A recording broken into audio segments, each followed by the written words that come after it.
नमस्कार, जय भीम. बहुजन सौरभच्या यूट्यूब चॅनलमध्ये सर्वांचं स्वागत. देशात ज्या घडामोडी सुरू झालेल्या आहेत त्याबद्दल सर्वच लोक चिंतित आहेत. विशेष अधिवेशनची सुरू आहे दिल्लीला आणि सस्पेन्सवरती आहेत सर्व लोक, पूर्ण देश. काल कॅबिनेटची मीटिंग झाली आणि कॅबिनेटच्या मीटिंगमधनं काय विषय राहतील या 8 दिवसात हे कोणालाच माहिती नाही. अनेक यूट्यूब चॅनलच्या लोकांनी सांगितलं की इव्हन तिथल्या मिनिस्टर्सला माहिती नाही की काय होणार आहे.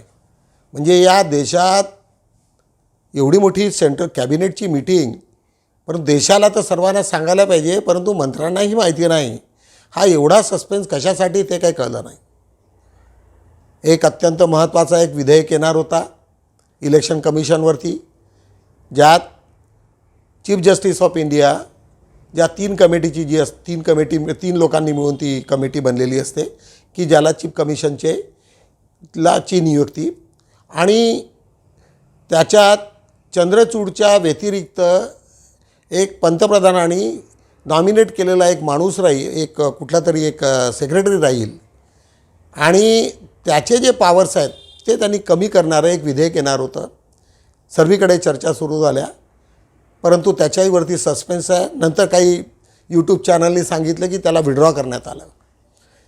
काय खरं काय खोटं, चंद्रचूडला घाबरून ते केलं की त्यांच्या मनात काहीतरी होतं, कारण अल्टिमेटली त्याच्यातले कुठलेही जरी काही प्रॉब्लेम झाले इलेक्शनच्या ह्याच्या दौऱ्यात, इलेक्शनच्या काळात, तर ते सर्वच्या सर्व सुप्रीम कोर्टात जाणार आणि त्याच्यावरती ताबडतोब ते इलेक्शनला बॅन करणं किंवा त्याच्यावरती स्टे देणं हे अल्टिमेटली सुप्रीम कोर्टाच्या हातात आहे. अशा ठिकाणी सरकारने सुप्रीम कोर्टासोबत किती खाजवायची, किती त्यांच्याशी हे करावं, वैर घ्यावं, याचा हा भाग होता. त्याच्यामुळे अशी बातमी आहे की आता ते काही विधेयक येणार नाही, परंतु अजून 2-3 कोणते विधेयक येतील. एक महिला आरक्षण बिलाचं एक विधेयक येण्याची शक्यता आहे. त्यावरती पुन्हा लोकांचा सस्पेन्स आहे की मणिपूरमध्ये ज्या पद्धतीने स्त्रियांवरती अत्याचार झाले आणि सातत्यानं सुरू आहेत, परंतु त्याहीवरती जर तेच होत नाही तर अजून महिला आरक्षण बिलावरती काय होईल ह्याच्यामुळे पुन्हा प्रश्नचिन्ह आहे. त्या दिवशीच्या पार्लिमेंटमध्ये नवीन बिल्डिंगमध्ये जे शिफ्टिंगचं काम सुरू होतं त्यावरती पंतप्रधानांनी पूर्ण या पार्लिमेंटचा इतिहास 1947 पासून किंवा त्याही आधीपासनं सर्व झाला. अनेक लोकांना त्यांची आठवण झाली. पंडित जवाहरलाल नेहरूपासून डॉक्टर बाबासाहेब आंबेडकरांपासून सर्व लोकांना त्याच्यात घेण्यात आलं, त्याच्या सर्व आठवणी मांडण्यात आल्या. सर्वांनी आश्चर्य व्यक्त केलं की ज्या सरकारने पंडित जवाहरलाल नेहरू विरुद्ध इतकं वाईट भाषण 8-10 वर्ष सातत्यानं त्यांचा विरोध करणं आणि सडनली मोदींनी त्यांची तारीफ करणं की ते आमच्यासाठी एक आदर्श राहतील, म्हणजे इतकं ते हे वाटत होतं लोकांना की हा शेवटचं भाषण आहे की काय मोदींचं, हे काही कळायला मार्ग नाही. अशा अनेक घटना काल दिवसभर सर्व TV चॅनल आणि याच्यावरती सुरू होत्या. आज तिथे पूजन आहे. आज पुन्हा तिथे आज मला असं वाटतं की आज उद्यापासूनच ते सेशन सुरू होईल, असा सुट्टीचा दिवस आहे. परंतु सर्व सस्पेन्स संपूर्ण भारतभरात एक अत्यंत महत्त्वाचं झालं. एक दुसरं, सर्वीकडे तेलंगणाच्या काँग्रेसच्या अधिवेशनात आणि जनरल जाहीर सभेत 10 ते 15 लाखाची गर्दी असल्याचं जे पाहिलं त्याच्यामुळे अनेक लोक तिथे हादरले. राहुल गांधीच्या भाषणातही त्यांनी स्पेसिफिकली एक नमूद केलं की ओएसीस, BJP आणि तिथले असणारी प्रेझेंट गव्हर्नमेंट ह्या तिघांनी मिळून काँग्रेसवरती हल्ला केलेला आहे. यावेळेचं चित्र एकदम वेगळं दिसतंय. यामुळे एक आपल्याला बघता येईल की काँग्रेसचा जो ग्राफ आहे तो सातत्यानं वाढताना दिसतं आहे आणि भाजपासोबत अनेक जे छोटे छोटे गट आहेत ते कसे त्यांना मदत करत आहेत, या सर्वांचा इतिहास काल अनेक लोकांनी त्याच्यावरती विश्लेषण केलेलं आहे. अत्यंत चांगलं हे होतं. मला असं वाटते की आता उद्यापासनं जे सेशन आहे त्याच्यावरती काय काय होईल ते सर्व तुम्हाला उद्यापासून कळेलच. पुन्हा आपण सर्व उद्यापासून जे होईल त्याची आपण प्रतीक्षेत आहोत. आज बहुजन सौरभच्या मुख्य याच्यातल्या ज्या काही बातम्या होत्या त्या थोडक्यात आपण घेऊ. एका आठवड्याच्या आत सुनावणीला सुरुवात करा. तुम्हाला माहिती आहे की महाराष्ट्र सरकारने जे निलंबित आमदार होते ते पुन्हा सुप्रीम कोर्टात जाऊन सुप्रीम कोर्टाने मोठं त्याच्यात एक ऐतिहासिक निकाल दिला आणि ज्यात सांगितलं की नार्वेकर जे तिथे अध्यक्ष आहेत विधानसभेचे त्यांनी ताबडतोब त्याच्यावरती कारवाई करावी. परंतु आज जवळपास त्याला 6 महिन्यापेक्षा जास्त वेळ होऊन गेला, परंतु नार्वेकरांनी फक्त नोटिसेस पाठवण्याच्या व्यतिरिक्त दुसरं काहीच केलं नाही.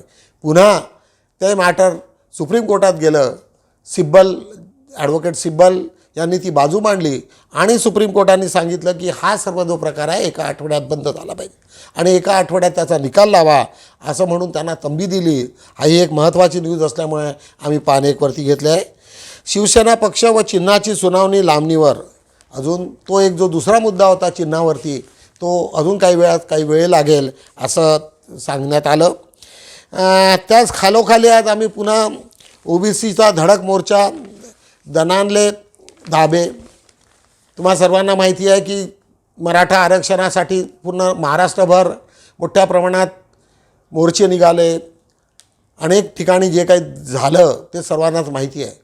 पण त्याच्यात पुन्हा एक होतं की जे मराठ्यांना आरक्षण OBCमधनं द्यावं, म्हणजे जे 50% आहे ते पुन्हा त्यांच्यासाठी राहील OBC म्हणजे जनरलसाठी, आणि मराठ्यांसाठी आरक्षण हे मात्र OBCतनं घ्यावं. त्यामुळे OBC समाज पूर्णपणे जागृत झालेला आहे, रस्त्यावर उतरलेला आहे. आणि आमचे बबनराव नागपुरात हे पुन्हा सक्रिय झाले. मोठा वर्ग आहे तो सक्रिय झाला आणि त्यांनी वेगवेगळ्या पद्धतीचे मोर्चे सुरू केलेत.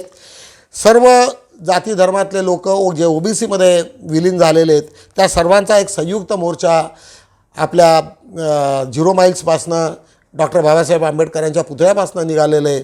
आणि त्यांनी आपलं निवेदन कलेक्टरकडे दिलेलं आहे, चीफ मिनिस्टरकडे दिलेलं आहे. असा ती बातमी आज आम्ही लावलेली आहे. त्याच्याच खालची एक महत्त्वाची बातमी, आम्ही कर्नाटकात वाजत गाजत ऊस नेऊ, सदाभाऊ खोत. मध्ये तुम्हाला माहिती असेल की महाराष्ट्रातला कुठलाही ऊस हा बाहेरच्या स्टेटमध्ये जाणार नाही असे काही हे होते, GR होते. परंतु लोकांना असं वाटतं की जर ऊसाला आम्हाला दुसऱ्या स्टेटमध्ये जास्त भाव मिळत असेल तर आम्ही का नेऊ नये, कारण तुम्हा लोकांना बाकीच्या वस्तू एका स्टेटमधून दुसऱ्या स्टेटमध्ये नेण्यासाठी मुभा आहे. परंतु ऊसाला मात्र तसं नाही आहे. त्याच्यामुळं त्या स्टेटमेंटला आम्ही पान 1 वरतीच घेतलेलं आहे. एक अत्यंत खाली बॉटममध्ये आज आम्ही फ्रंट पेजच्या एक चांगली न्यूज घेतली. अजित पवार लबाड लांडग्याचे लबाड पिल्लू.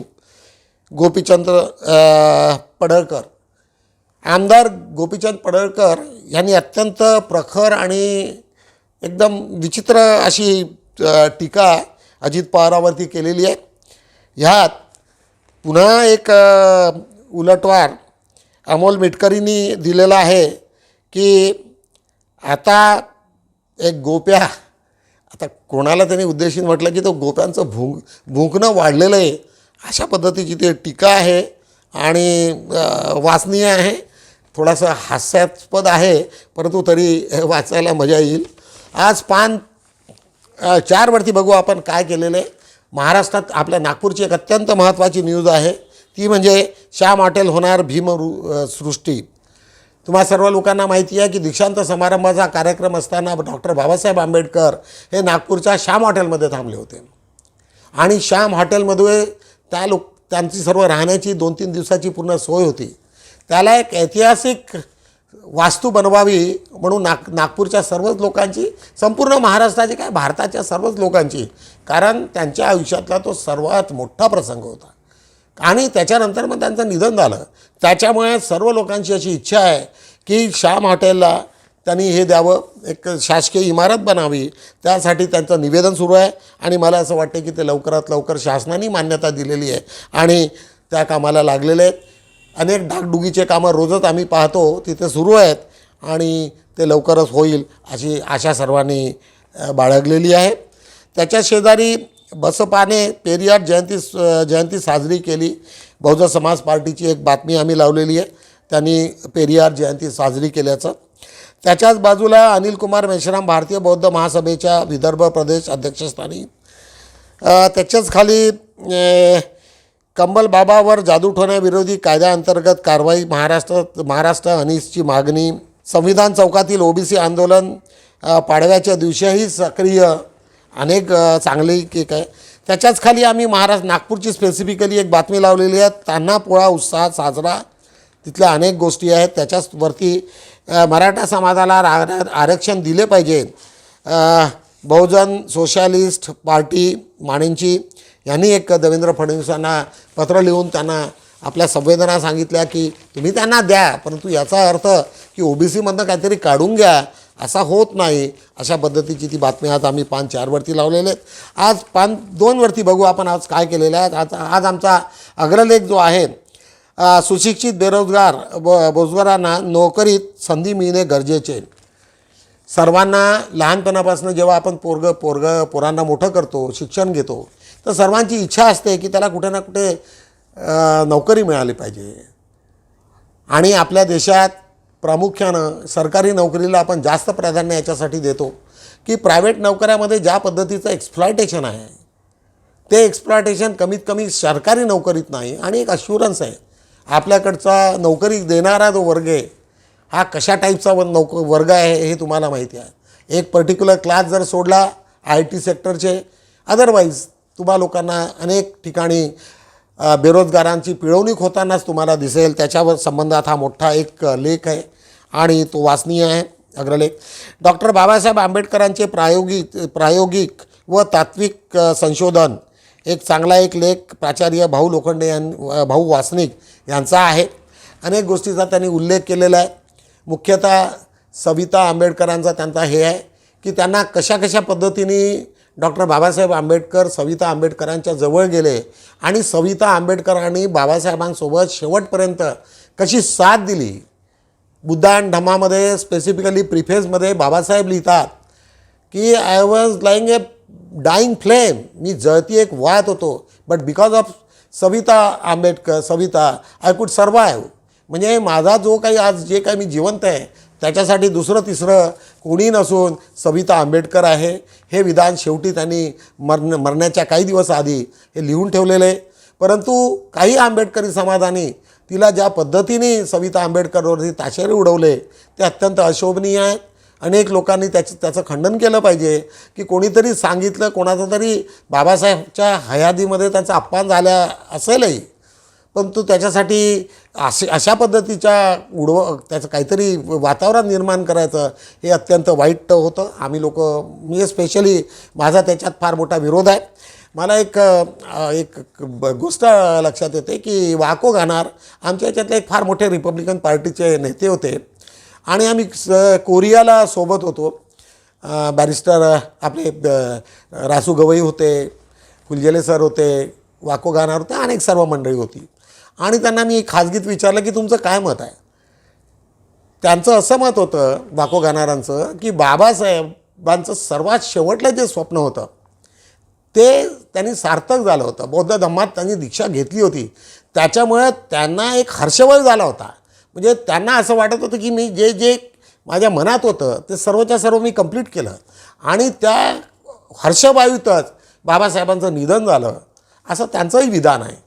असं म्हणजे ज्या बाईंनी जे उगीचंच तिच्यावरती लांछन लावण्याची गरज नाही, परंतु ज्या बाईंनी त्यांना एवढं शेवटपर्यंत वाटेल त्या पद्धतीने त्यांचे इंजेक्शन आणि ते सातत्यानं, म्हणजे इथपर्यंत तिच्या पुस्तकात लिहिलेलं आहे की बाबासाहेबांना स्वतः धुंद राहत नव्हती की मी कधी ते असे कपडे वगैरे खराब करायचे, म्हणजे असा तिच्या पुस्तकात आहे.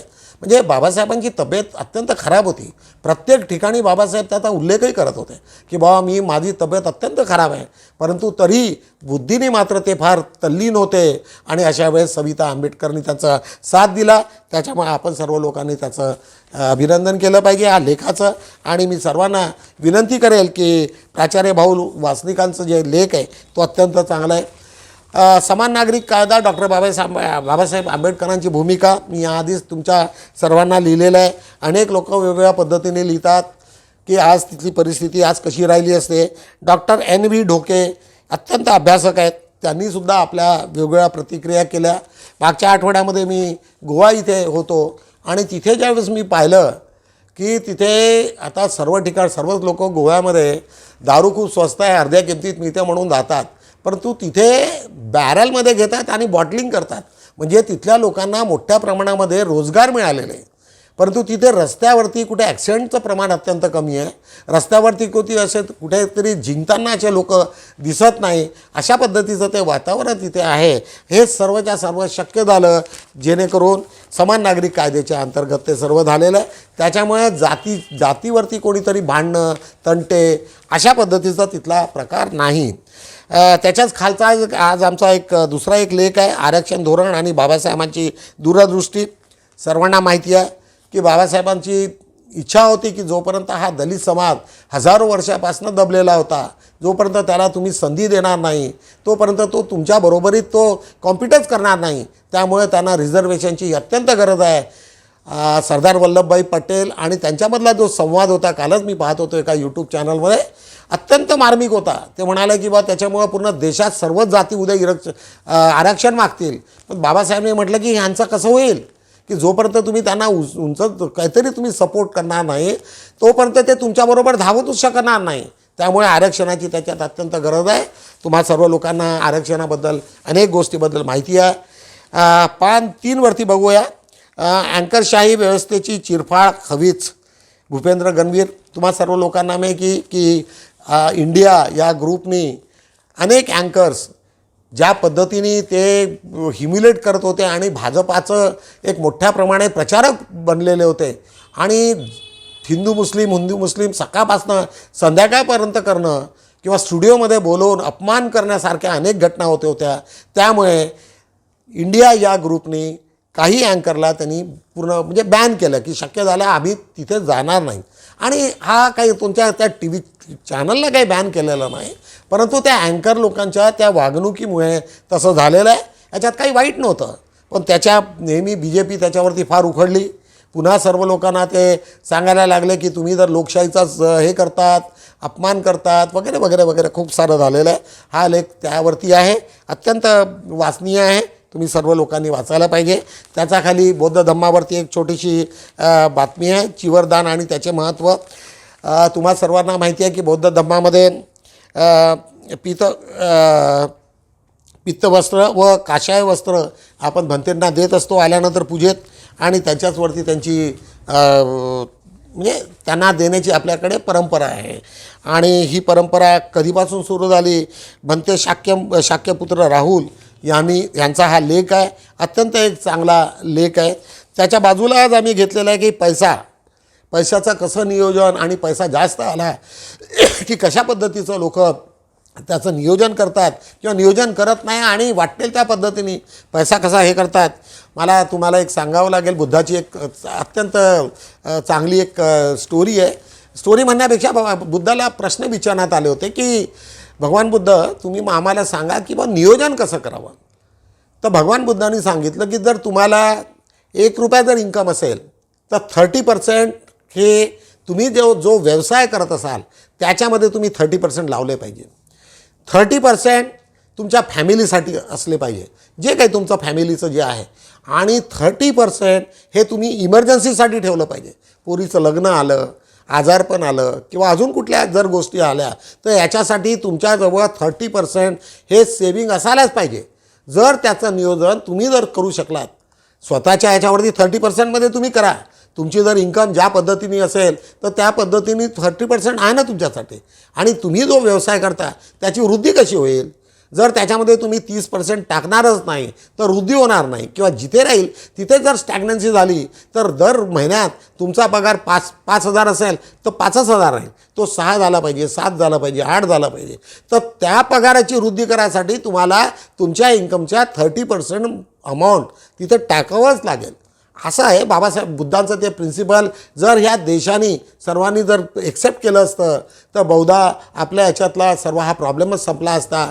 गरीब असेल तर त्या पद्धतीने तो आपलं नियोजन करेल, मध्यमवर्गीय असेल तो त्याच्या पद्धतीने करेल. आज देशामध्ये चित्र अत्यंत वेगळे.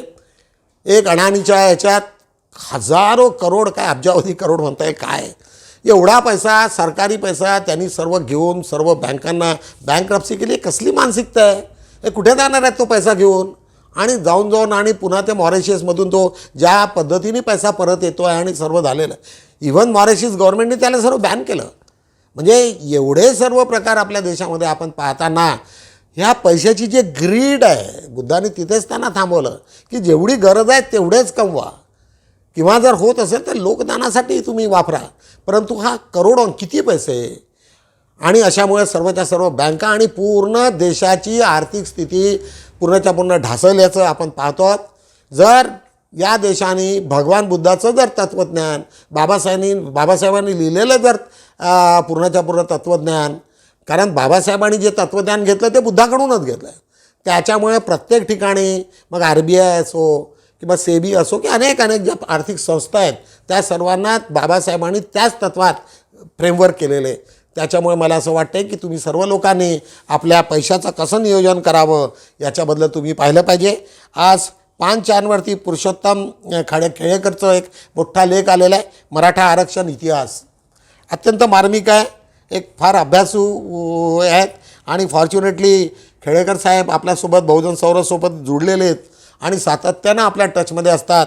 एवढ्या मोठ्या माणसांना आपण रेग्युलरली लेख लिहित असतो. अशा पद्धतीने आज आम्ही पूर्णच्या पूर्ण बहुजन सौरसचं संपवलेलं आहे. निश्चितच मला असं वाटते की तुम्ही सर्व लोकांनी थोडं बहुजन सौरभचं जास्तीत जास्त प्रमाणात कसं होईल. आज आम्ही संडेला 24 तारखेला एक वर्कशॉप घेतलेले आमच्या हरिवेळाच्या प्रिमायसेसमध्ये. मी तुम्हा सर्व लोकांना तिथे आमंत्रित करतो की जास्तीत जास्त लोकांनी यावं, वेगवेगळ्या विचार असतील ते आपण तिथे मांडू आणि काही डॉक्युमेंट्सही तिथे आपण तयार करू असं मला वाटते. पुनश्च तुम्हा सर्व लोकांना मी धन्यवाद देतो आणि इथेच थांबतो. जय भीम.